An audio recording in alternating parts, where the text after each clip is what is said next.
నా పేరు మధు. నేను ఒక ఎలక్ట్రీషియన్ని. నాకు ఈ పని చాలా బాగా నచ్చింది. ఎందుకంటే కష్టం తక్కువ, డబ్బులు ఎక్కువ. నా జాబ్ని ఎంజాయ్ చేస్తున్నా. టైం 11 అయింది. ఎప్పట్లాగే నా వర్క్ని కంప్లీట్ చేసుకుని నా రూమ్లో పడుకున్నా.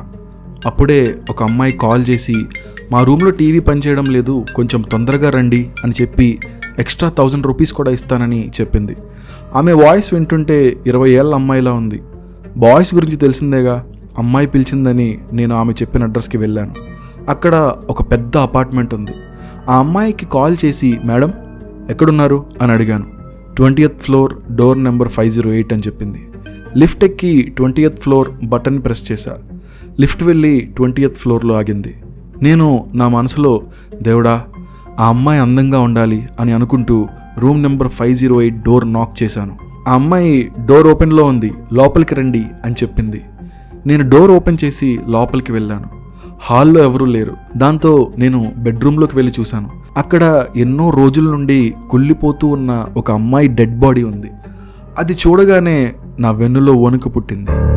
అక్కడి నుండి వేగంగా బయటకు వచ్చి లిఫ్ట్ ఎక్కి గ్రౌండ్ ఫ్లోర్ బటన్ని ప్రెస్ చేశా. లిఫ్ట్ గ్రౌండ్ ఫ్లోర్లోకి వెళ్తూ ఉంది. అప్పుడే పవర్ పోవడం వల్ల లిఫ్ట్ 10th ఫ్లోర్లో ఆగిపోయింది. అంతా చీకటి. నేను నా ఫోన్లో ఫ్లాష్ లైట్ని ఆన్ చేశా.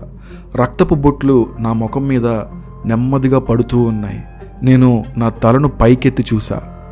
లిఫ్ట్ పైన ఏదో నల్లటి ఆకారం అతుక్కొని ఉంది. దాన్ని చూడగానే నా వెన్నులో వణుకు పుట్టింది. అప్పుడే నా చేతిలో ఎవరో కుళ్ళిపోయిన గోర్లతో పొడిచారు. నేను వెంటనే నొప్పితో అరుస్తూ స్పృహ కోల్పోయి కింద పడిపోయాను. కొద్దిసేపు తర్వాత నా కళ్ళు ఓపెన్ అయ్యాయి.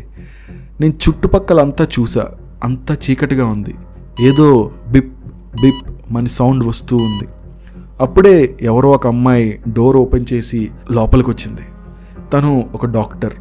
నేను ప్రజెంట్ హాస్పిటల్లో ఉన్నానని నాకు అర్థమైంది. పక్కనే పోలీసులు ఉన్నారు. నన్ను అసలు ఆ లిఫ్ట్లో ఏం జరిగింది అని అడిగారు. అప్పుడు నేను ఆ అపార్ట్మెంట్లోని 508 రూమ్ గురించి చెప్పాను.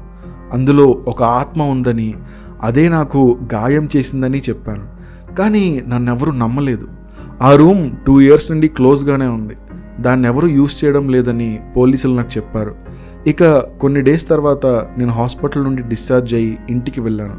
కానీ నాకు ఆ రూమ్ నెంబర్ 508 మాటిమాటికి గుర్తు వస్తూనే ఉంది. బాత్రూంలోకి వెళ్ళినా వేరే ఆలోచన రావటం లేదు.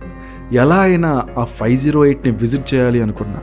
నెక్స్ట్ డే సోమవారం 10 గంటలకు మంచి బ్రహ్మ ముహూర్తం ఉండడంతో నేను బయలుదేరాను. నేను ఆ రూమ్ దగ్గరికి వెళ్లే ముందు నా ముందు నల్ల పిల్లులు, ముసలి వాళ్ళు రాకుండా చూసుకున్నా. బ్లడీ నమ్మకాలు. అలా వెళ్ళి ఆ అపార్ట్మెంట్ ముందు నా బైక్ని ఆపాను. లిఫ్ట్ ఎక్కి పైకి వెళ్దాం అనుకున్నా. కానీ దెయ్యంతో రెండోసారి పొడిపించుకోవడం ఎందుకని కాళ్ళు నొప్పి పుట్టిన నడుచుకుంటూ రూమ్ నెంబర్ 508 దగ్గరికి వెళ్ళాను. ఆ రూమ్ ముందు నిలబడి డోర్ని నాక్ చేశా. బట్ ఎవరూ తెరవలేదు. అటుగా వెళ్తున్న వారు అందులో ఎవరూ లేరని చెప్పారు. కానీ వాళ్ళకేం తెలుసు అందులో దెయ్యం ఉందని.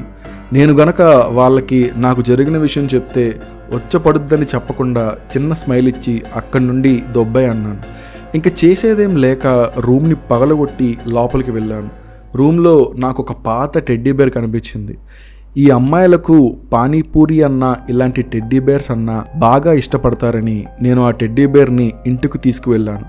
నేను అనుకున్న విధంగానే ఆ దెయ్యం టెడ్డీ బేర్ బొమ్మ కోసం నా ఇంటికి వచ్చింది. బ్లడీ ఆడదెయ్యం.